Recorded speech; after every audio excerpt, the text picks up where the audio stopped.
जंगल में एक शक्तिशाली शेर राज करता था। उसका नाम वीर था। उसकी दहाड़ से पूरा जंगल कांप उठता था और कोई भी उसके सामने टिक नहीं सकता था। जंगल के सभी जानवर उसकी इज्जत करते थे और उससे डरते भी थे। एक दिन दूर देश के राजकुमार आर्यन ने जंगल पार करने का फैसला किया। वह बहुत साहसी और निडर था।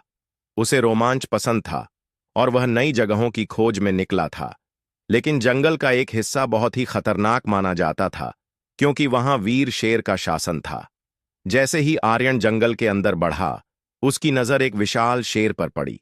वीर उसकी ओर धीरे धीरे बढ़ रहा था। आर्यन ने झट से अपनी तलवार निकाल ली, लेकिन शेर ने उस पर हमला नहीं किया। वह बस उसे घूरता रहा, जैसे कि उसे परख रहा हो। शेर बिना वजह हमला नहीं करेगा।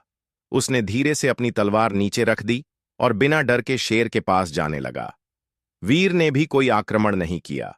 दोनों के बीच एक अनकहा समझौता हो गया, सम्मान और विश्वास का। आर्यन जंगल आता रहा और वीर उसके पास आने लगा। धीरे धीरे दोनों की दोस्ती गहरी हो गई। अब आर्यन जंगल में अकेले घूम सकता था, क्योंकि वीर उसका रक्षक बन गया था। एक दिन कुछ शिकारियों ने जंगल में घुसपैठ की। वे वीर को पकड़ना चाहते थे। उन्होंने जाल बिछाया और तीर कमान लेकर उसे घेर लिया। वीर ने गरज कर उनका सामना किया, लेकिन शिकारी ज्यादा थे। उसी वक्त राजकुमार आर्यन वहां आ पहुंचा। उसने बिना किसी डर के अपनी तलवार निकाली और शिकारियों पर हमला कर दिया। वे घबरा गए और भाग खड़े हुए। वीर ने पहली बार महसूस किया कि इंसान भी उसके सच्चे साथी बन सकते हैं। अंतिम शिक्षा, आर्यन ने जंगल की रक्षा का संकल्प लिया।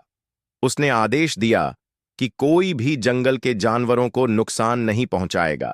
वीर जंगल का राजा बना रहा और आर्यन एक न्यायप्रिय शासक बना।